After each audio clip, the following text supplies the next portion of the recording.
Whiskey for the Ages is not sponsored or endorsed for any product or program mentioned in this show and receive no remuneration from their creators.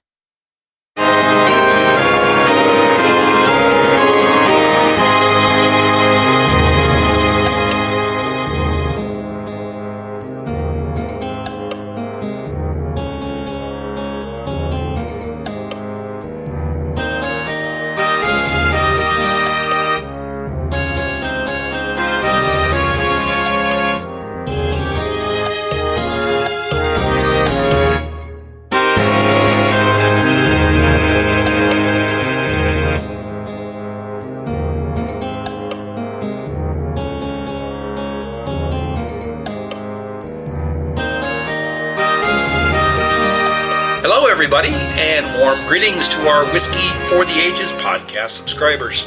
I'm your host, Brian Dawson, and tonight, Hannah and Elora are both here with me. And a big thank you to those of you who are tuning in for the very first time. I hope that everyone enjoys the show and considers subscribing to the podcast as well. It's a great one. Yep, and as Elora said, it's a great show for you. So this time, we're reviewing whiskey. In fact, two whiskeys. See, two ryes? Two ryes, and maybe they're the same rye. We don't know yet. We're going to turn this into a little bit of an adventure here. But these are two barrel-proof ryes produced by the same distillery, but with different packaging. So does the difference in packaging make a difference in the product and everything else?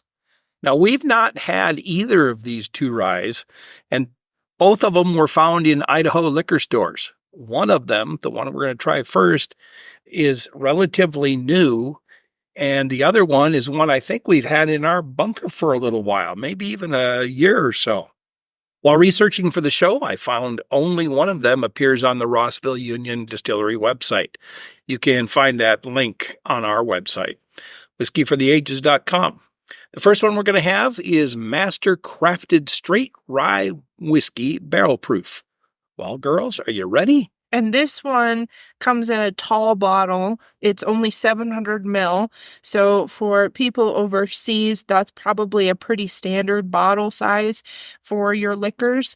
For us here in the States, that's a new thing that's starting to crop up more and more to standardize us with our across the pond and across the Pacific folks. But usually a lot of our bottles are going to be 750 ml. So we have a difference here in volume. So the Idaho State Liquor Division website lists this one as Rossville Union 7-year barrel-proof straight rye whiskey. Its vital stats, it's a barrel-proof, obviously, coming out of Lawrenceburg, Indiana, from the distillery Ross and Squibb. Master distiller is Ian Stursman. Company, of course, is MGP. They are not publishing a mash bill, nor their barrel char, nor their barrel entry proof on it, but they are saying it's 7 years old. ABV of 58.5.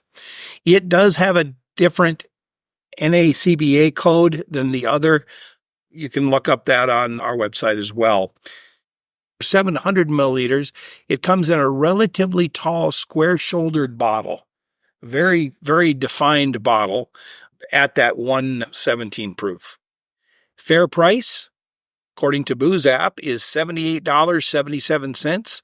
Shelf price around the country, probably find that around $63.59. I paid $69.95. Availability on this is a limited release. So we're not going to see this real frequently, but if you see it in your stores, consider giving it a try.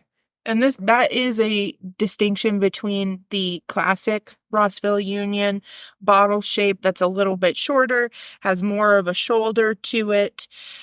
That particular bottle, the one we got a year ago, doesn't have any demarcation on it saying that it is a limited release.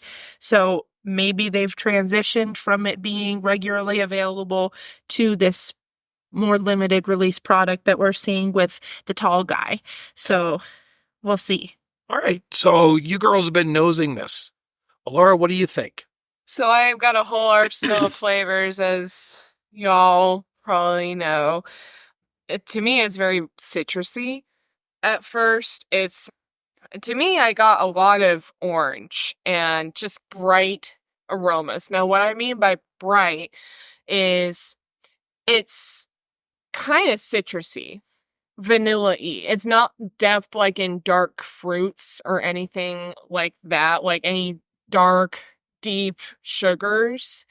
When I say bright, I mean, wow, that's up in your face. That's a very almost pungent, but it's not pungent, citrusy flavor. So lemons would be bright, while prune or plum would be darker. So a lot of bright aromas up here. I also get some cherries, specifically Rainier cherries. To me, it's pretty strong. It wants to burn my nostrils. And then it also reminds me of a tea that I've been trying to make, this ginger peach and turmeric tea with some honey, which is very soothing for the throat this time of year. We got a lot of smoke in the air, so it seems like it's going to be a very comforting rye whiskey to me. And that's an interesting note to make. This is a very sweet rye. It doesn't smell like a rye to me. Anna, what do you got? So I think it does smell like a rye, only in the sense that it doesn't smell like a bourbon. There isn't a whole lot of rye dominance, although, like Elora mentioned, it is a very fresh, bright nose, which is something that I would associate with traditional ryes. I also get that zest and citrus element that Elora was mentioning. I don't know if Elora mentioned zest, but I really do get a zesty element here. I would probably pin it down closer to an orange than any other citrus. Yes. I do think that there's a little bit of simple syrup here, some light brown sugar. So it's not over the top sweet, but you do have some sweet elements there. I get the ginger that Elora mentioned as well. I don't think that this is a super aggressive nose like what Elora mentioned. I do think it's moderate, though. It just depends on how you're going in and attacking it. And I think for a 117 proof product, this is giving the alcohol level on the nose that I would expect it to. It's not underperforming or going over the top for me. I like it. I'm going to ditto just about everything you guys said. Ryes tend to be fresh, and I get this freshness here. I, too, am struggling a little bit like Elora. Is it orange? Is it lime? Is it lemon? I would say it's orange only because it's not as tart as a lemon or a lime. It's got a very sweet sort of element to it. It's citrus for sure, but lemons tend to be way more on the tart side and be like sour. You think of lemon and you think of sour. Lime is very, very fresh. And yes, this is fresh, but this is also really, really sweet. And orange just has that kind of sweetness to me. Now, we don't eat marmalade in our household, but I can see where an orange marmalade might be here. Yeah. Orange marmalade is somewhat tart. So maybe that's why it's kind of throwing us all off. As far as other things I'm getting in the aroma, I'm getting a honey base. Hannah, you said simple sugar. I'm getting a honey with maybe a touch of cinnamon in it. I wrote that down too, only because that's usually what I put in my tea that I mentioned when I was smelling it. I put in cinnamon and honey into it. A lot of honey. There's something else here too. It'll be interesting to see if we can pick it up when we taste it, but something else. I'm not getting any wood. Are you girls getting any wood here at all? No. I am. I'm getting some sweet oak that's been charred. Sweet oak. Yeah, like Maybe. it's a really subtle flavor, but it's almost like the sugars from the oak have been burned. Okay. Maybe a sawdusty kind of thing. Just burnt wood. Interesting. Well, before we taste it, let's bring in the other sample. See if it's any different at all.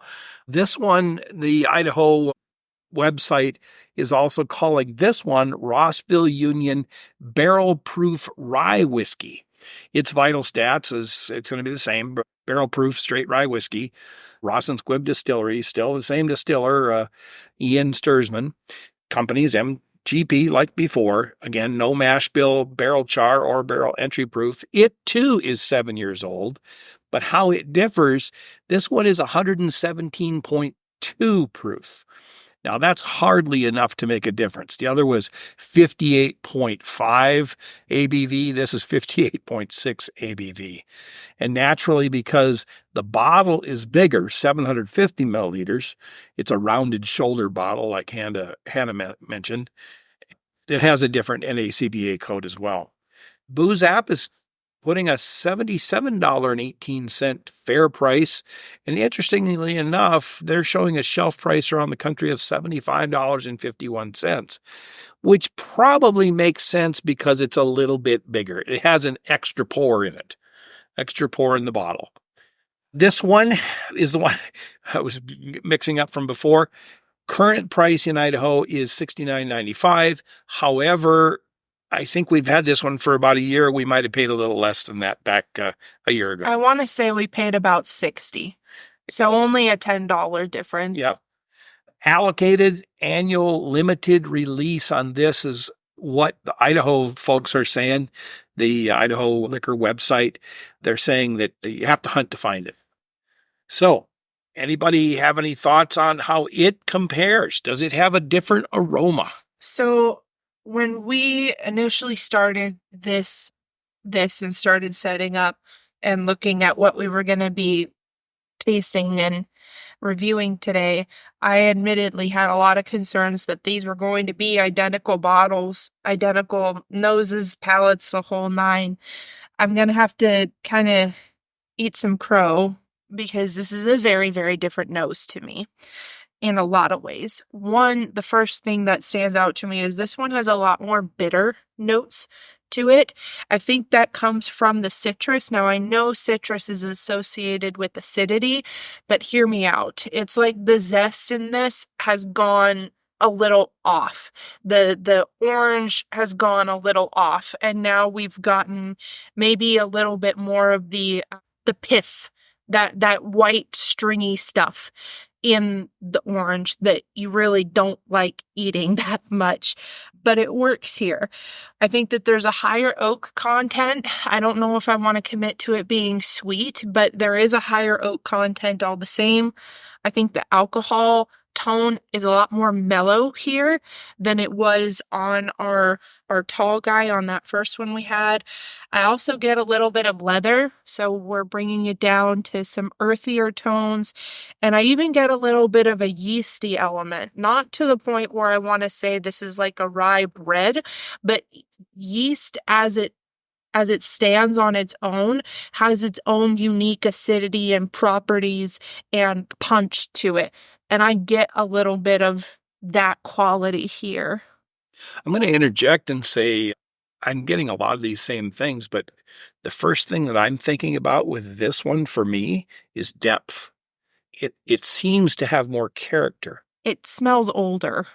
I know they're both 7 years old, but Yep. it smells older. There's an earthiness to it. So I would agree that this is a very, very different aroma to me. I think I'm going to disagree with you, Hannah, on this. It does have a much more forward alcohol base. Like the first nosing I really took of this, I was reminded of nail polish remover. So I was like, oh, Wow. okay. That's crazy. We're I going can't for it. I can't get any alcohol burn on this at all. And I too have a little more alcohol. I'm It's- pushing it. Like I'm poking at it like and practically sticking my nose in it, and I'm not getting that. I would also say, like, it's starting to veer towards the darker fruit side, maybe towards the pit fruit side. I'd say maybe apricot. It's still a pretty strong feeling to me. I get some cherries. Hannah, you mentioned bitters, and I would agree with that. I'd even go so far as to say it's got almost like a grapefruit kind of bitter Okay. citrus. And then another thing that I want to note here, I thought that the other one, the taller one, was kind of briny. This one is more briny. I think it's almost got like a sea breeze element to it even. Interesting. Yeah. Interesting. So, yeah, Dad, I would agree with you. The shorter one has more depth to it. Is there anything unique that you find bad compared to the I other? think that, like you said, Hannah, there's some oak here. And for me, it's almost like a, I don't want to say stale sawdust, but it's more of a sawdusty element than it is a Yeah. burnt anything. Yeah. It's not fresh sawdust by any means. I think it's kind of been sawdust that's been laying around the shop for a while. Yeah, I would agree with it. That kind of goes with that earthy depth that we've been talking about. Yeah. And okay, so which one do we all like the most as far as nose goes? I'm more intrigued by the first one, to be honest. I got second. You like the I like the old. Yeah, yeah. I feel like we gotta call them new and old. I'm liking the new one more. I think I like my rye to be bright and fresh, and I'm getting that a little bit more on my new guy than on the old.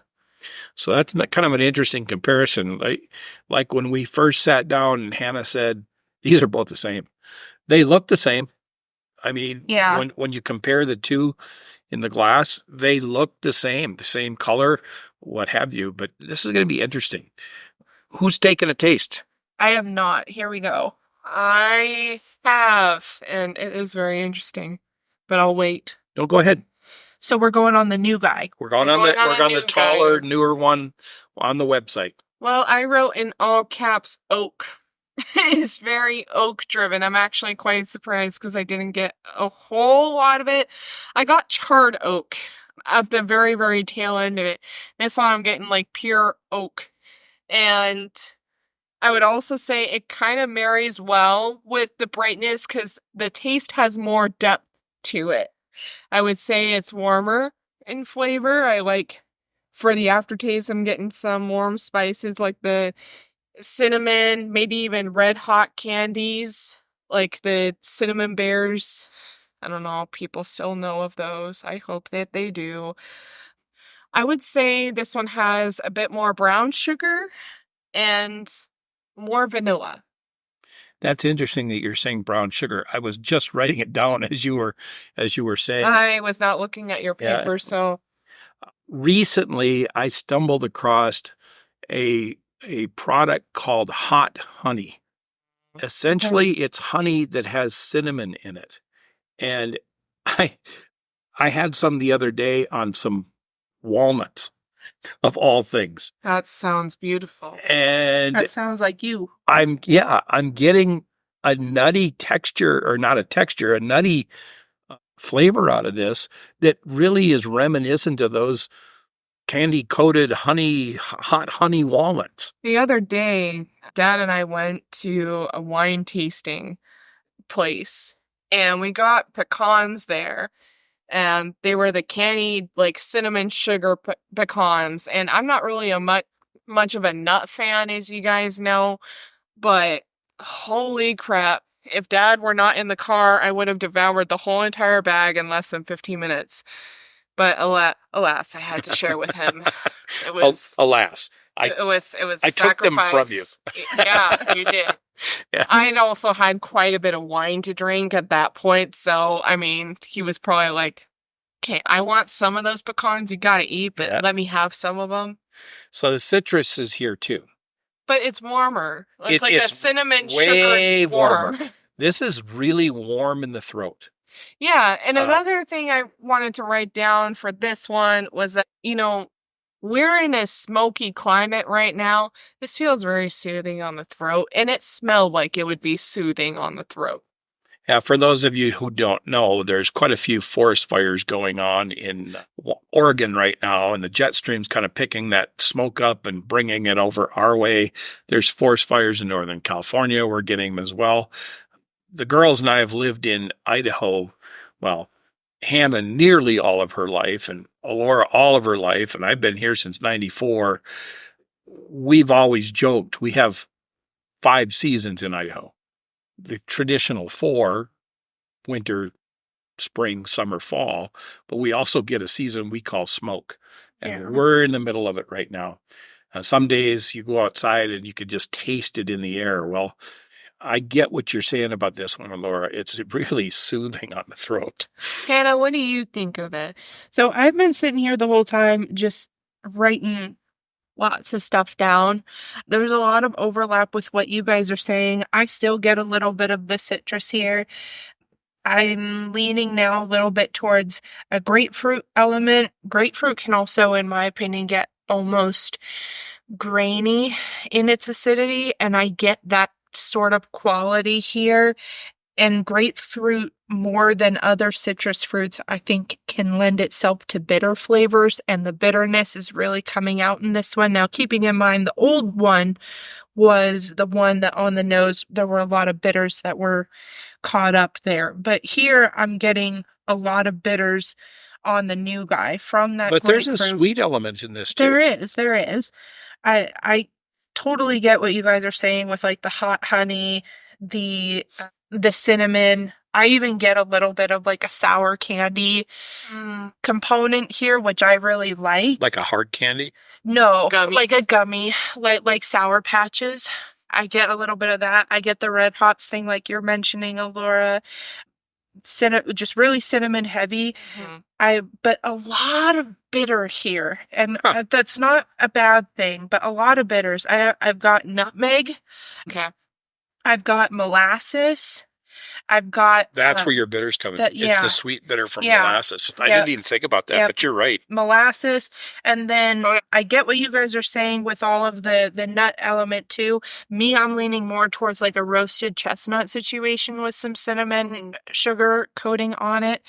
It reminds me of a time like during a parade that I had some roasted chestnuts, and it's bringing me right back to that moment. So that could very well be my setting for this one.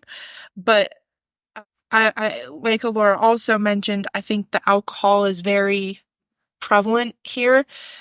I actually think the word I used on my notes was crescendo. So even though I'm taking a sip and letting it go away, the alcohol warmth just continues to build even after the sip is gone. And it just keeps warming up.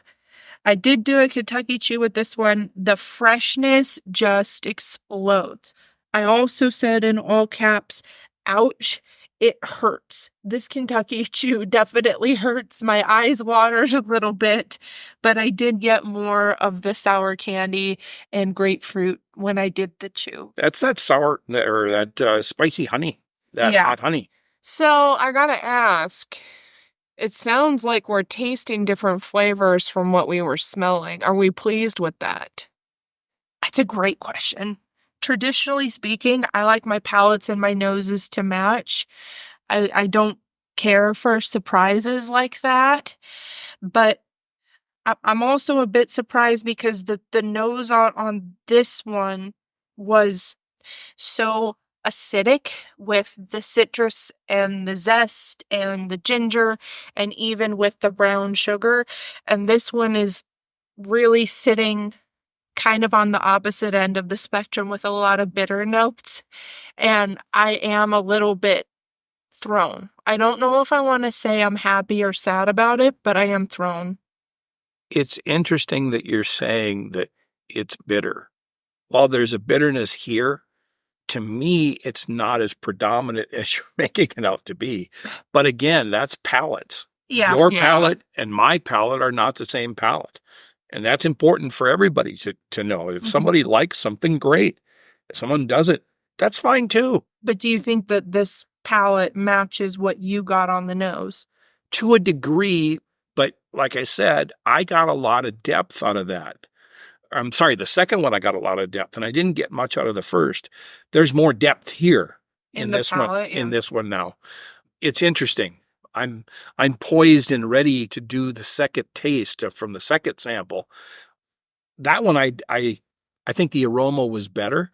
We'll see how these guys match up. Elora, have you had any of the second one yet, or no? Not. Well, Go in. It is very interesting because, like Hannah, I want the smell and the taste to align. I want them to. But this one, I'm actually kind of pleased that it doesn't. It's kind of like one of those kinds of couples where you say, like, they seem so different, and yet they just are in love. It's kind of like the one time opposites attract really work out. And I would say that kind of goes with the taller one. Now I'm going to go in for my shorter one while these two are writing stuff down. So here's my first initial thought. These are backwards. This one is more reminiscent. The taste, the flavors are more reminiscent of the first one's aroma, whereas the first one's flavors are more reminiscent of the second one's aroma. That's just bizarre to me, how they could be backwards like this. Make no mistake, these guys are definitely sisters. Yeah. Or definitely brothers. I mean, they have many of the same crossover elements, but this one doesn't have near the brown sugar that I picked up when, or the earthiness that I picked up when I was nosing it. The second one had lots of brown sugar. This one doesn't have quite as sweet notes to it. See, I could almost completely disagree with you on that. I will say that my first thought on my first sip was, holy crap, that's different. But it isn't, I don't want to call it a night and day because I don't think they're opposites from each other. But Maybe like dawn and dusk. Well, I don't even want to say that. I just want to say this one's on a whole other playing field than what the other one is. I'm still working through this here. I haven't done a Kentucky Chew with this yet. I get a lot of baking elements with this one. There are more baking. The other one's more a topping, if you will. Yeah. And this is more component. Filling. Yeah. Yeah, more. This one's more filling, more complex, I'd have to say. One of the first thing that I noted was the mouthfeel on it. The mouthfeel on this one is amazing. Super creamy, super oily. It just gives and gives and gives in that regard. And I love that about this.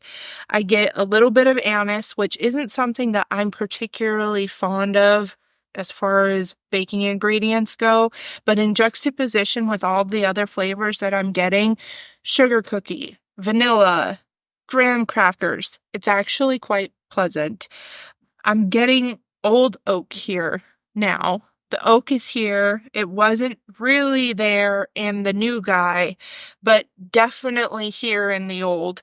And I like that. It just creates this sensation that this is old, this has stories to tell, this has a wisdom to it.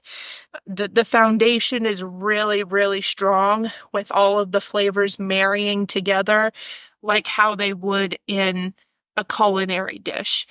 And I really like that. It's interesting you say deep oak. Now that I've acclimated to it a little bit, I don't have the first one's flavors in my mind anymore. I see what you're saying about that deep oak. Mm-hmm. It's deep, but it's not burnt. It's not char. It's a very pleasant oak, in fact. And now that earthiness comes back in like I picked up on the initial depth. I too love the mouthfeel. I could sit with this one in my mouth and forget to swallow. It feels so nice. Kind of aggravated a little bit with the tongue. Right away, you notice that 117 proof, which frankly, a person should notice that 117 proof when it's provoked a little bit. But it doesn't hurt as much as the other one does. No. This one is more refined. The taller one has a stronger ability to hurt me. This one, I would say it's very oak driven. To me, I would say also it's very baking driven. Hannah, you mentioned anise. Like, some people, when they make a rye bread, they'll add more than just caraway seeds. Caraway is a huge signature ingredient in rye bread. But some people, I put fennel in with with the caraway seeds. As I you like started that. talking, I could see where Yeah. you were going, Yeah. and Yeah. I knew what you were saying. And- It's there. Yeah, and my dad, sister, and I are not huge fans of anise or black licorice flavor. My uncle, he's been on the show, Mark, he will put anise in his rye bread. And I remember making rye bread with him, and I was like, are you sure about this? Because I'm not a huge fan of this, but whatever, I'll go with whatever you go with. It was very pleasant. I didn't mind it so much because he didn't put a whole lot in, but it added just that extra sugary sweetness. Another thing I want to note here, going forward with the baking element, there's baking soda in this. I didn't note baking soda, but I did note white pepper, and the burn from baking soda can be similar to a burn from white pepper. So I think we were getting the same thing, but calling it something else. I would say it's more baking soda. It's just got this bitter, strong, powdery element to it. See, and I'd say it's white pepper because the burn is complex. Well, the burn can be complex with baking soda. I think the baking soda, like someone just put in too much of it in a batter. We'll agree to disagree there. I do think that the white pepper, I also noted a little bit later here, that the white pepper that I'm getting goes in combination with fireworks smoke. You know how on 4th of July, once you're all done, there's kind of a sweet smoke that hurts, but is also pleasant. It's not a cooking smoke. It's not a grass It's a fireworks smoke with all the ash and all the debris. I think that it works with the white pepper and probably even a little bit with that baking soda element you're talking. So here's a challenge. Go back to the first one. Okay. Go back and taste the first one, and without making a comment. Hard to do. Once your mouth is done and you've swallowed, take a sip of the second one. I can't believe they're that different. It's like they're like from two different distilleries. Yeah. They're twins in a sense. But the yet, first one becomes even more bitter to me after doing that. All of a sudden, the first one's darker and then the second one's brighter. Like I'm confused, but it's a good kind of confused. I'm not saying it's bad. So another thing I want to add here is, if there is such thing as a candied oak, I would say that about the second one, like a candied oak. So, interesting you'd say that. The second one, you're saying candied oak. There's a sweetness there that I noticed on the first one that I couldn't pick up. On the aroma, rather, on the second one that I couldn't pick up.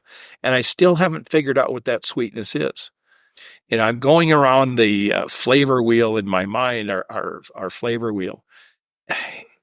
It's not simple. There's a little complexity to it. It's brown sugar, but is it almost burnt? I made caramel the other night and burnt it. No, it is not burnt caramel. He makes his caramel with brown sugar. It's a tough call. There's a honey element to it, but it's almost a dark honey. Hannah, you might have hit it on the head when you said molasses. On the first one. Yes, but this has got a sweetness to it that goes with your oak. Yeah, I think it's a dark vanilla, honestly. Oh, I didn't think about that. I think it's a dark vanilla. So I do want to ask, when we think of vanilla, there's different kinds. Is it extract or is it bean? Whenever I'm talking about vanilla in any of my reviews, I'm always thinking of it in terms of the extract. Really? Yeah. Oh. I never think of it. I think of it as a bean, like the I'm ice always cream. thinking about it in terms of the extract, but not so much like I'm gonna have a sip of the extract or anything. You know how some things, when you taste them, they remind you of a smell? Yes. And vice versa. So anytime I'm talking about vanilla on a taste or on a nose, I'm always referring to something that I smell in vanilla extract. So we make pancakes with vanilla extract. No, it's real vanilla. It's real vanilla, but it's vanilla extract Right. that we use. We don't use the bean. So is that the kind of vanilla that you're... Yeah, like the liquid, the extract that you're pouring in to whatever baking product that you're doing. There's a degree of sweetness that you can get on the nose that sometimes that aroma can be replicated on the palate. Obviously, if you were to have vanilla extract, like take a sip of that stuff, it does not taste like how it smells. I have to taste it all the time because someone likes cookies and someone begs me to make cookies all the time. All of the time. But that is something that maybe no one knew about me. I guess that whenever I'm talking about vanilla, I'm talking about it in terms of, hey, when I smell vanilla extract, this is the degree to which I'm smelling it. So we were watching a cooking show the other night, and somebody was talking about vanilla bean, and the vanilla bean that you see, the little flecks in the ice cream or the little flecks in the other things you might be cooking, are actually the cheapest part of the vanilla. It's the waste. So when they're putting it in ice cream, and in some cases charging more for it, you're not getting as much vanilla flavor as you think. So maybe the extract that you're talking about is the depth of character. Yeah. That dark vanilla. Yeah. I get that now. That makes all the sense in the world. Yeah. So any similarities between the two? We've been talking about the difference. What are the similarities? Well, it's harder now to think of the similarities. And I mean that because at first I had a clear vision in my head for where this was going to go. Like the tall one's going to be brighter. It's going to be like one of my teas, like throat soothing, bright, citrusy. I go to the second one and it's more bready, but then Dad had to throw this experiment on us, and now I can't tell which one's which, except for the fact that they're in different glasses. It's interesting. I can tell they're related in the fact that there is through and through an element of citrus that exists there. The citrus is less apparent on the old one's palate, where on number two, where the baking elements are a bit more prevalent. But when we did do that back and forth test between new and old, I had a bit more citrus come forward when I got to the second one, to the old one. But it is really hard to tell here how, as far as similarities go, I honestly don't know if I'd say they're similar enough to both be called Rossville Union Barrel-Proof. I can say they're similar enough that they're both Ryes. And if they're both so similar to where they're called similar names, perhaps packaging does have a factor in this. Or the fact that we got the second one, the short one with the broad shoulders here, a year ago. It came from a completely different barrel batch. Yeah, a whole different set of years that it would have been aging in versus the tall guy that we have now who's marketed as a limited release. Both of them came from sources that were a total of 82 barrels. One could argue that that's a small batch, but that's not how Rossville is deciding to market either of these guys, which I find kind of interesting. Right. Because these should, 82 barrels to me falls in a small batch category, especially when you think about Elijah Craig's small batches, and those can number 200 in or the plus. hundreds. Yes, exactly. So they taste so different to me. I think what it is to say that they're both Rossvilles. Whiskey they don't have a vintage. Like wine has a vintage. The wine from 2021 or 2024, whatever it is. In reality, the older one, the one we keep referencing as older or number two, was made a year ago, or actually grown 2 years ago. The number one was made less than a year ago, grown last year. certainly it's going to have different flavors. Certainly growing conditions were different. It came out of different barrels. And I think that's probably really the highlight of the whole discussion, that things that can be marketed the same, things that have really similar labels, even though they may have different bottling styles, that each year it can vary. And that's just because you may not care for one year's rendition doesn't really mean that it's necessary, or maybe it's not even a good idea to write off the second year, and vice versa, because that second year is going off of a whole different baseline than the other. I mean, we've had the Elijah Craig barrel proofs. Every year. There's- we get every batch that we can. All three are different. Yeah. There are some people that say the bookers that will have 3 or 4 batches a year.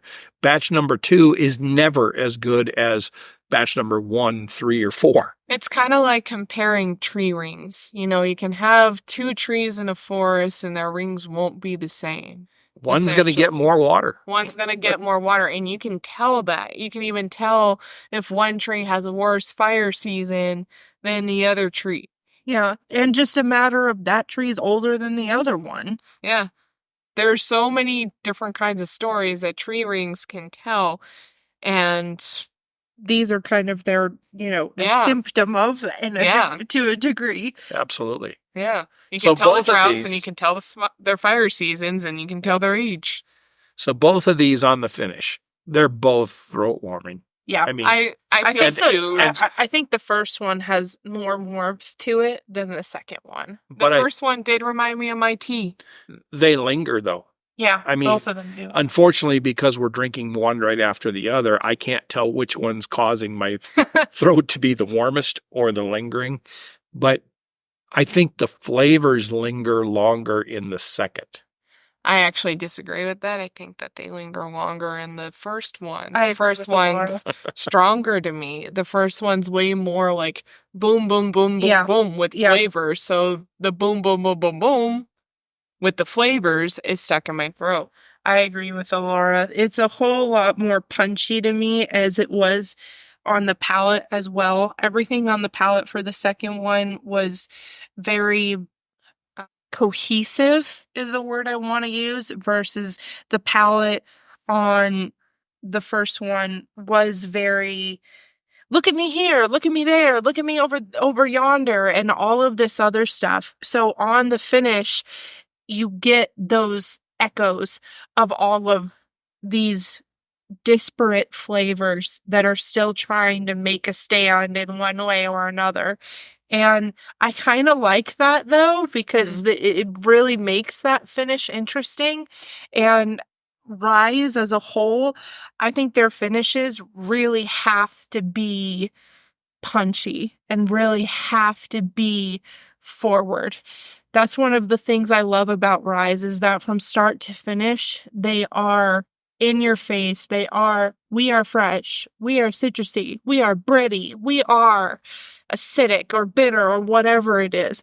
And they maintain a tone from nose to finish. Mm-hmm.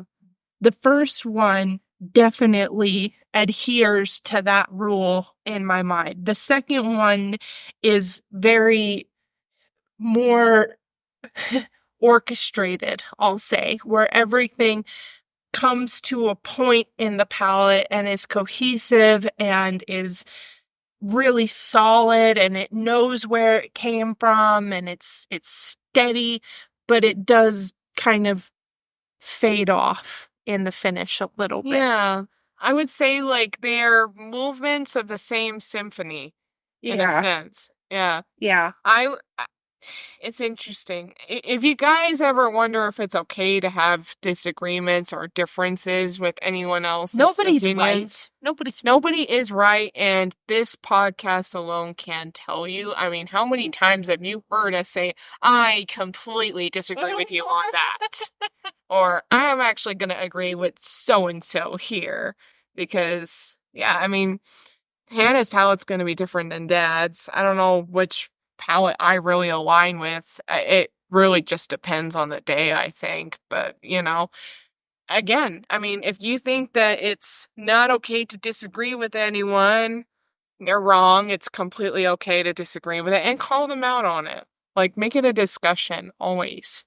What an individual tastes or smells or how it feels in their throat is truly what the individual tastes, smells, or feels. Mm-hmm.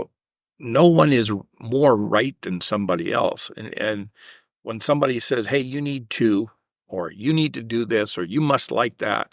No, you can like whatever you like. Yeah. For me, when I'm comparing the two, and I'll go first on record here, I liked the way number 2 smelled. I liked number 2 after I became familiar with number 2 on the taste. And I liked the way number 2 finishes for me. So if I were going to go reaching for a bottle tomorrow, or if I wanted one of these, I think I'm reaching for number 2 before I'm reaching for number 1. I got to reach for number 1. It ticks more of the sweet boxes for me. I'm a rye drinker. I really love ryes. Both of these bottles were my purchases. Let's set that record straight. I saw both of these guys in the store, one of them a year ago, one of them just earlier this year. And I'm already a Rossville Union rye fan. Their straight rye, which I think sits at like 94 proof, I want to say. That one, I adore it. It's about $35, I believe. Not bad. Totally worth it. One of the best value ryes you're going to find in this store. So both of these guys, barrel-proof ryes, I saw them and they needed to come home with me. And I'm going to stick with that conviction with this, that it really is going to depend on the day which one I want to reach for. I think that sometimes I want something that's punchy. I want something that's going to linger and challenge me from nose to finish. In that regard, I'm going to grab the newer bottle, the tall bottle. But sometimes if I'm not quite feeling a bourbon, but maybe not quite feeling a rye, I'm going to reach for the other one, the short one, the old one. Because there's a complexity and depth there from a rye that's just not customary. It's not rye-like. It's not rye-like. And I'm not mad at it because there's a place for it on our shelf. I'm swallowing down my words because somebody here is trying to give me a Kentucky hug and I'm like fighting it so hard. From 117. From 117, one of these two is punching me. And I think it's actually the first one, the new guy, because when we were doing the palate on that one, I was feeling like, oh, okay, we have a fighter on our hands. And pretty sure that's what that one is. I like them both.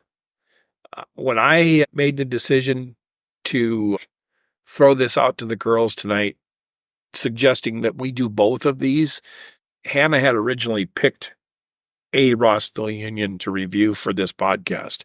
And I thought, what a unique opportunity we have to taste 2 products from the same distiller, labeled completely different, bottled completely different. Are they the same? Are they different? And for sure, these 2 are different. Yeah, very. And I'm glad that we did both of them at the same time. There had been a little bit of discussion of whether it was just going to be one or the other. But I don't know if we would have been able to pick up the nuances between the 2 had we separated them. No, they needed to be drank together. Yeah, especially knowing now that they're kind of ish going by the same name, if not, even though they're not going by the same bottling and stylistic choices. But I'm glad we had them both together. It's like Hannah's over here reunion. Caressing the bottles. So yes, she likes them both. I like them both. They're both my babies now. They're. I mean, they always were as soon as they came home with me. Elora, you have any thoughts? Really like them. I really, really like them. In fact, like I was thinking of some songs that might go well with these.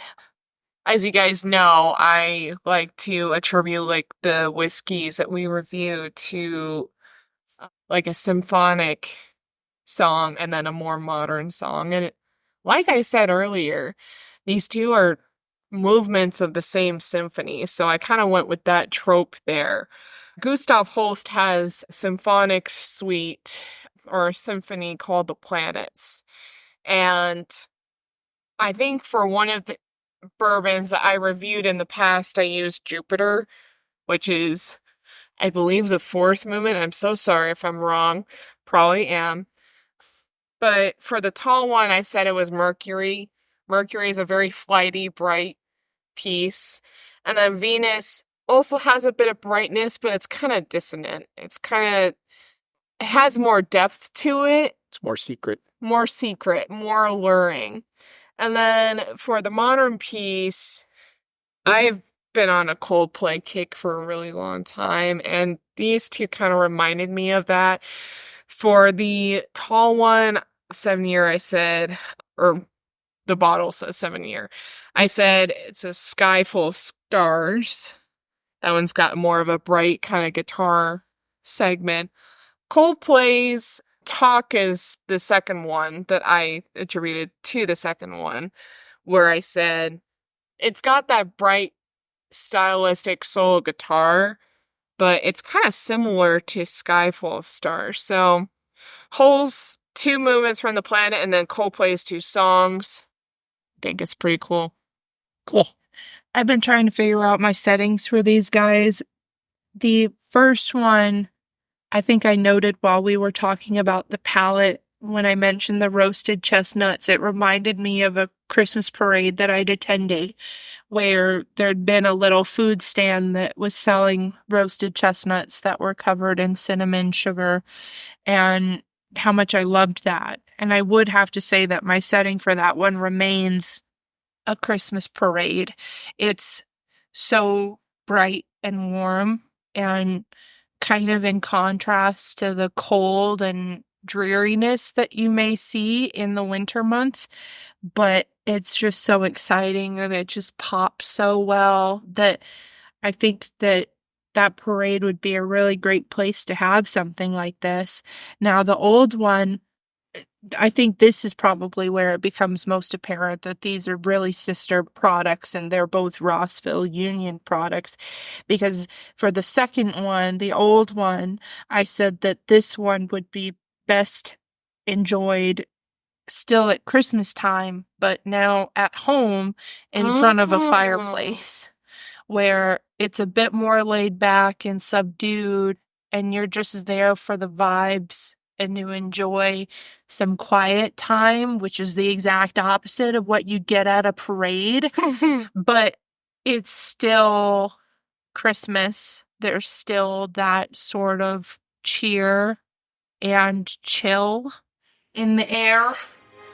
And I think they both could sit really well in those environments.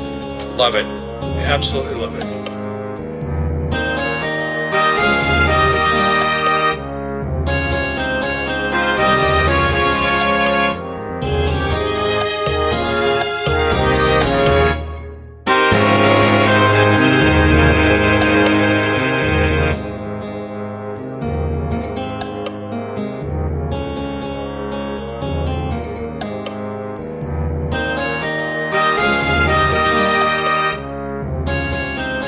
All right, let's think about this for a moment.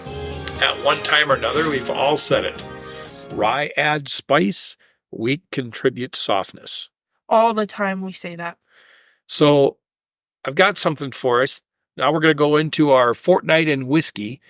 And these are our news headlines for this fortnight in whiskey. My first one, rye isn't all that spicy, experts say. So because it's not. It really isn't. I mean, it's there. It adds a punch of freshness, but we call it a spice because we don't really know what else to call it. But it's just a grain. Spices does not always equal spicy. Aha. yes, absolutely. Like wasabi is Spicy. Yes. But cinnamon is, It's warming. it's warming, and Okay. nutmeg as well. So in bourbons, I'm going to speak specifically for bourbons. Heaven Hills bourbons, they've only got 10% rye in the mash bill, but they come off as spicy. Yeah. Old Fitzgerald, a wheated bourbon, has plenty of spice. The Larceny barrel proofs are almost hot. Yeah. I mean, they're crazy. So a whiskey historian by the name of Michael Veach posted a Facebook blog recently. What is rye spice? In it, he questioned what is the source of spice in bourbon and specifically rye whiskeys. He expressed an uncertainty and cited, if rye is the source of spice, then why isn't the 95% rye whiskey made by MGP dominated by spicy flavors? Or not dominated by spicy. They should be. Right. They should be if it's that much rye, but they really don't come off any more spicy than anything else. No. So there are bourbons out there with a third the amount of rye, yet they're just as spicy or more. He surmised that spice may not be coming solely from rye. He believes that it's coming from another source. As the post went on, a whiskey writer by the name of Lou Bryson cited his Whiskey Masterclass book, in which he says it's the particular strains of yeast which affect the grain to deliver the spiciness. He cites two different yeast strains, one known as POF plus or phenol off-note positive. He says that contributes more spice, kind of like spicy German Hefeweizen beer. And then he says the other one is POF negative or phenol off-note negative, and that's what MGP uses in their famed 95.5 rye mash bill. It lacks spice. It lacks the ability to give spice. And then another distiller by the name of Alan Bishop chimed in, and he said that he had a bunch of tech talk, essentially. He says yeast is what really is impacting the spicy character in whiskey. It isn't the rye. It isn't the wheat. It's the yeast. See, I can totally see how yeast would contribute to that. But the thing is that if it is such a high contributor and if distilleries were so, why do you, my question would be, why do you even talk about your mash bill if it all comes down to your yeast anyway? Why ever talk about your barrel char number if it all comes down to yeast anyway? There's not going to be a distillery that's ever going to disclose their yeast strains. They're not. They're and not. Talk about that. They are always going to be part of that secret recipe for it. That's fine. I get that. I actually think that barrel char has a huge influence on the amount of spice that you get from any whiskey. Well, another person that Bryson cites is an expert named Liz Rhodes, and she says it starts with the grains, specifically the ferulic acid that's bound in the cell walls of rye and wheat. Ferulic acid is released during the mashing and fermenting process. When the POF positive yeast is used, ferulic acid gets converted to a 4-vinyl glycol, which promotes spicy character, and the other just doesn't have it. I mean, okay, so chemistry Yes. is what all of these guys are going to say. That's fine. Like again, I understand it, and again, I understand why so many yeast strains are going to be held really close to the chest on that, but I think it's the yeast that gives the distillery its funk. yeah, absolutely. The funk comes from whatever yeast strain that you're going to use, but I know that from Elijah Craig barrel proofs and Larceny barrel proofs, they're charring those barrels to hell and back. Yep. And a lot of distilleries don't disclose what their barrel chars are. They want to keep it close to the vest. Yeah. So if you guys want to dig in and learn about this nerdy stuff, go to our website on our podcast episode page, whiskeyfortheages.com, and you can click on the news link for this episode, and all the chemistry-related links will be in this news article. Then I've got 3 quick ready-to-drink cocktail stories. Cocktails to go, ready-to-drink cocktail tax and holiday spirit sales signed into North Carolina law. Bottom line, North Carolina Governor Roy Cooper signs Senate Bill number 527 into law back on July 8th. What this law does, it lowers the tax rate for ready-to-drink cocktails, the RTDs. It allows cocktails to go to be sold at liquor stores and grocery stores. It's hard to believe that in this day and age, you can't do that everywhere across the nation. Even in Idaho, where we're a control state, RTDs are in liquor stores and are in grocery stores as well. We get flavored beers, flavored vodka. That all that's of your just found in margarita your mixes and that's just found in your, Walmart and Yep. yeah. And they're defining a pre-mixed cocktail or an RTD as anything that has an ABV of less than 13%, which also is most wines. And wines are and beers, and they're sold in grocery stores. What are they doing? It's not a cocktail, but it is ready to drink. Hell yeah. Also in North Carolina, they can now sell liquor out of their ABC stores on New Year's Day and July 4th and Labor Day. So they're making them work on those days. Woohoo! That sucks for them, but Pennsylvania also got into the act. Pennsylvania Governor Josh Shapiro approved Senate Bill number 688, which allows their state to sell spirit-based RTDs up to 12.5% ABV. again, including wines. Yep. So they also make it available in all of the grocery stores and convenience markets all across the state. And then Ontario, Canada does the same thing. They accelerate the RTD expansion plan. They're allowing their province to sell the RTDs across the... Is there any supposition as to why now of all times you see this influx of allowances with the RTDs? I think it has... After we had that one bill that was like, or there are some states that are having that law where they're starting to get people into trouble if they're like less than 0.8 or something. You're talking about the... I didn't even think about like, why are you now doing this? Because this is now going to basically get more people into trouble. But, whatever. to lower the blood alcohol content. That is an interesting overlap. It'd be interesting to know how much they overlap. Well, these locations aren't those locations, essentially. Right. But I'd want to know how much, or if neighboring states even have had changes. My thinking Thanks for interpreting what I was saying. I had no idea how to word it. My thinking is if 30 states in the Union and Ontario, Canada are making RTDs available, every one of those states has a neighboring state that already allows it. Yeah. So consequently, if you're a state that's surrounded by states that are doing it, it's easier to make that jump. Now, that doesn't mean that it's the right thing to do. It's just easier to make that jump. Or the wrong thing. It doesn't mean it's the wrong thing to do either.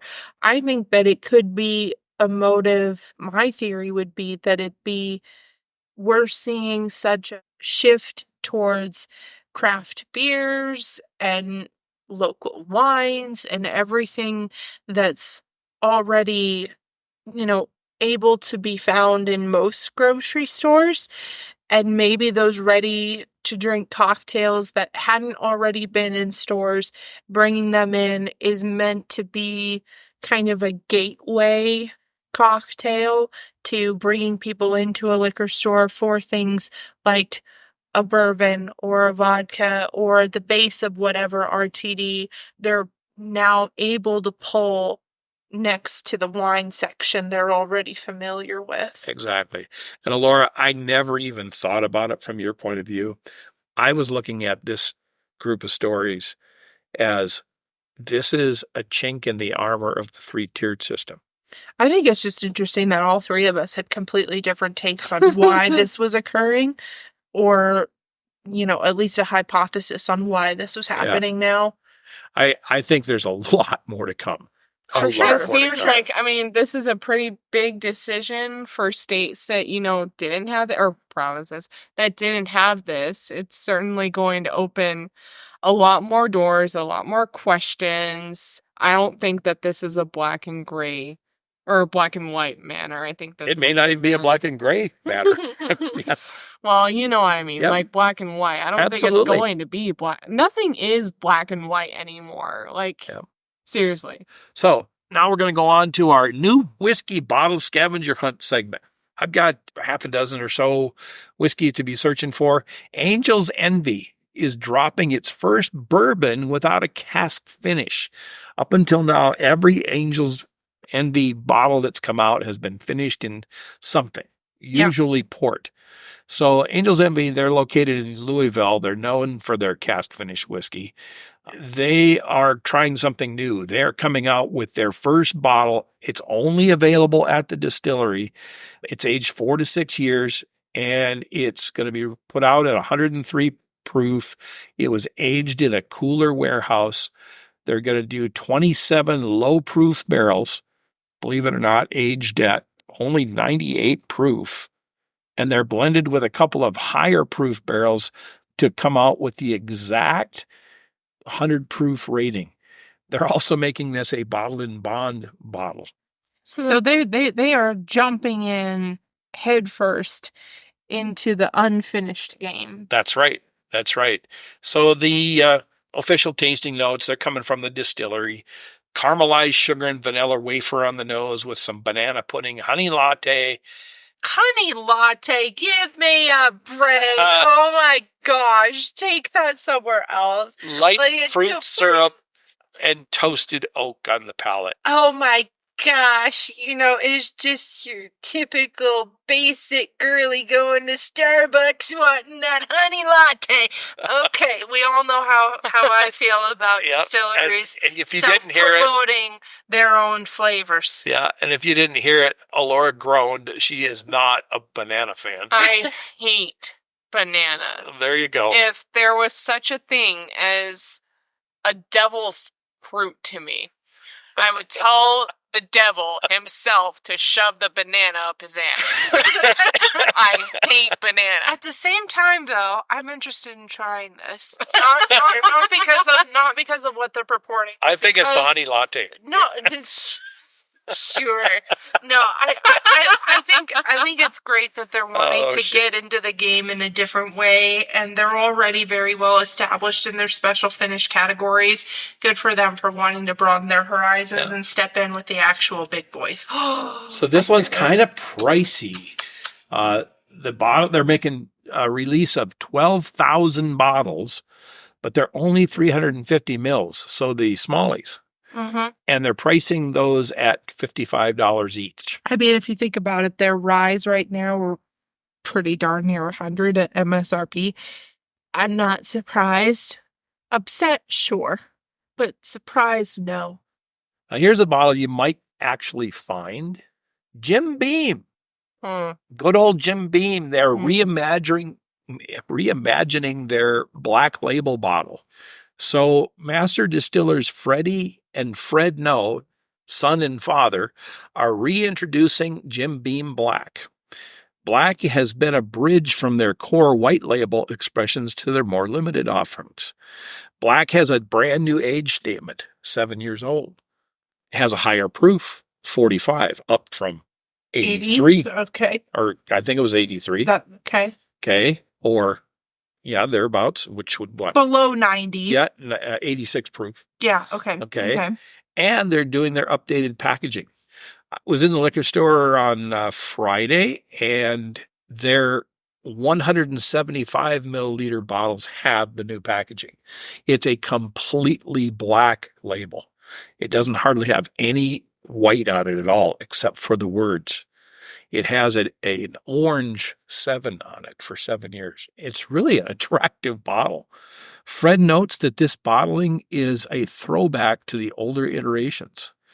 Freddie calls the work on black an opportunity to revisit Beam's storied history. Now, Freddie's the person responsible for the Little Book batch. Yeah. And Fred's taken over from his father, Booker. So they're both working on this project together. Both of them are huge storytellers. So Absolutely. This is going to definitely reflect that. So as the master distillers note, the brand portfolio carry lots of variations in distillation proof, barreling proof, bottling proof, finishes, what have you. This new Jim Beam Black is available in all the formats, ranging anywhere from the 50 milliliters right on through the 175 I mentioned. Their notes say caramel, vanilla, and rich oak.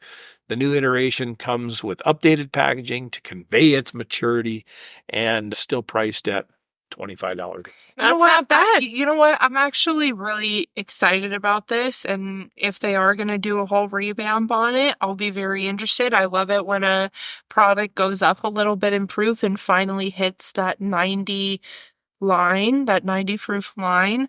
And like Elora mentioned, both Fred and Freddie are very much storytellers. And I love that they're taking not necessarily a step back, but they're also paying attention to the little guys in their own line as opposed to only their bookers and their little book lines that are much higher up in the price tiers and acclaim. And I think we had a story a while back about Jim Beam going back to their roots. Yeah. So I think this is great. I think that it's nice to know that there are master distillers out there who aren't just using their baseline projects as solely cash cows to apply to anybody and everybody who wants to just grab and go, but that they want to put a genuine effort into the product and have it be mature and have it have its own unique story to it. I think that's great. Good for them. I'm excited to see what the 90 proof offers. And if you ever want to see like the people behind the whiskey, behind the bourbon, especially for Freddie and probably Fred, watch the movie Neat. We got a reference on it on our website, and it goes into the story of how these people got into the bourbon business. It has a lot of information about how the bourbon business works, how it's worked in past years, and how it works in the present. It just shows the personality behind the bottle, and it's worth watching. Absolutely. Hashtag not sponsored. Yeah, Knob Creek Bourbon and rye blends the best Knob Creek bourbon and rye. Now that's kind of a tongue twister, but essentially what's happening is Knob Creek, Fred, has decided that he is going to blend a 9-year-old bourbon with a 7-year-old rye. So Freddie's involved with this too. He says, it's an honor to work with my dad to go beyond the traditional craft. The new distiller notes on this one, it's coming out at 113 proof, which is really an odd proof. Okay. Its color is golden brown with copper hues, aroma of sweet maple and vanilla with hints of nuttiness and baking spice. That sounds like me. Which would be very on par with a Jim Beam product. Yep. Knob Creek, for those of you who don't know, does fall under the Jim Beam umbrella. So Freddie and Fred are involved in this one just like they were in that Jim Beam Black that we were just talking about. Absolutely. Brown sweets with a hint of fruitiness and black pepper. Finish is sweet with lingering spice. Great price on this bottle, $45 for 750 milliliters. And its availability is limited, but it's coming out nationwide. I'm going to look for that one as well. Yeah, so that's a good one to watch for. And then another Knob Creek, they're unveiling a 10-year-old rye. Yes! Oh my God! Jim Beam! Yeah, right in your face. Today are having a good time. Yeah. They've announced a 10-year-old Kentucky Straight Rye. It's an evolution of their 7-year-old staple rye that comes out, and it's said to be done with pre-prohibition style in very deeply charred barrels. However, they did not disclose if that's a 4 or even more, but heavily charred barrels. Freddie said of his of his grandfather, Booker, he set out to create premium whiskey without shortcuts. And we're excited to contribute to this legacy. That basically means to me that they've been planning this for a while. They set aside some special barrels to do this 10-year release. Yeah. Proof is still going to be that 100, that magical 100, like typical Knob Creek's tawny and waves of copper, aroma, rich caramel and vanilla, deep rye spice, and some dried apple in this one. Okay. Black peppercorn, creamy vanilla, and caramel with hints of deep oak and char. Finish smooth with lingering notes of baking spice. And $69.99, 750 milliliter bottle, and it's available nationwide. Okay. And then on Maker's Mark, they've come out with another extension of their wood finishing series.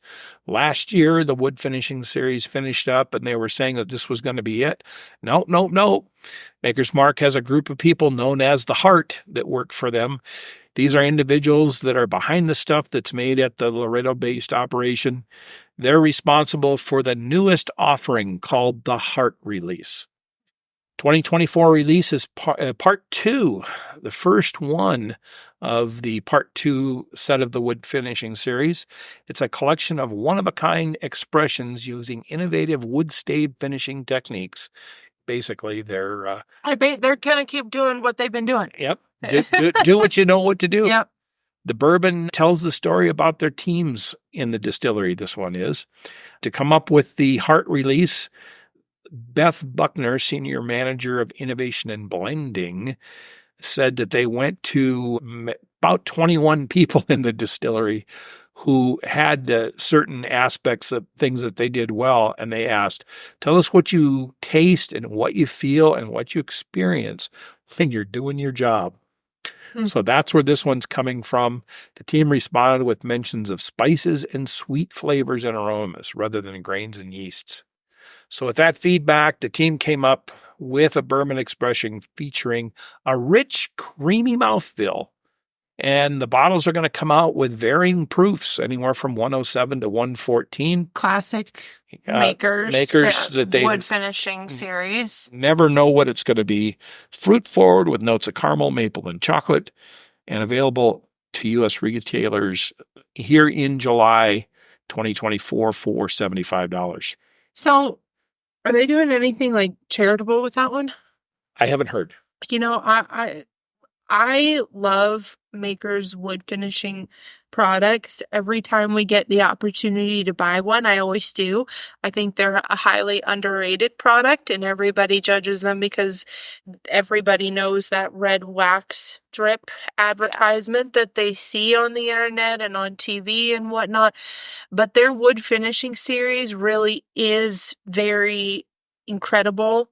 There's a lot of complexity in there. I just had a new one for myself the other night, fell in love with it almost immediately. All of that being said, if you're going to call something the Heart Release, I kind of feel like it's a bit of an opportunity missed if you don't try to do something charitable with that one, because there are so many heart problems in this country and around the world that it would have been a really great moment for them to partner. What a great idea. You know, like that would have been my Hannah Pro marketing tip. But, you know, I wasn't asked. Well, let's hope these are as good as the BRT 01 and the FAE 02, which were two of my favorites in that series so far. The FAE 02 was stellar. Yeah, we all liked them around here. And then lastly, I've got one from Buffalo Trace. They've just dropped a new barrel-proof rye, and it's from their Colonel E.H. Taylor line. They're all looking at me like, Yep. Anna, what are you thinking? Because I was poised to take a sip of my rye and I had to set it down to process that. Yep. As we all know. That's really exciting, guys. As we all know, Buffalo Trace is known for producing some of the most sought-after bottles in American whiskey. Of course, Pappy Van Winkle and the Antique Collection and the W.L. Weller line and Blanton's. One with the horse. Yeah. And the Colonel E.H. Taylor. Well, the E.H. Taylor lineup includes some of the special barrel treatments There's a unicorn warehouse sea tornado surviving expression. Those are stupid, crazy, expensive right now on the secondary market, $20,000 plus. Hell no. And essentially what it was, the tornado came through and knocked down a warehouse. And they couldn't get the barrels back in a warehouse soon enough, so they sat outside all summer long. If it's In a not big fire, if it's not fire or flood, it's a tornado. There you go. You live in Kentucky. These are the things you contend with. Yeah, and all it does is make you richer with your calamities. Releases, yeah. A new barrel strength rye has come out. It is the 13th whiskey to join this lineup. The entire E.H. Taylor lineup qualifies as bottled in bond, with the exception of the barrel proofs. This new E.H. Taylor Barrel-Proof Rye is uncut, unfiltered rye whiskey made from a mash bill, which is around the legally required 51% or more rye grain. The distillery never discloses any of their exact percentages. And this first one is bottled at about 126 proof. Wow. Hannah is already figuring out, where am I going to find one of these bottles? You know, which kidney do I sell? Yeah.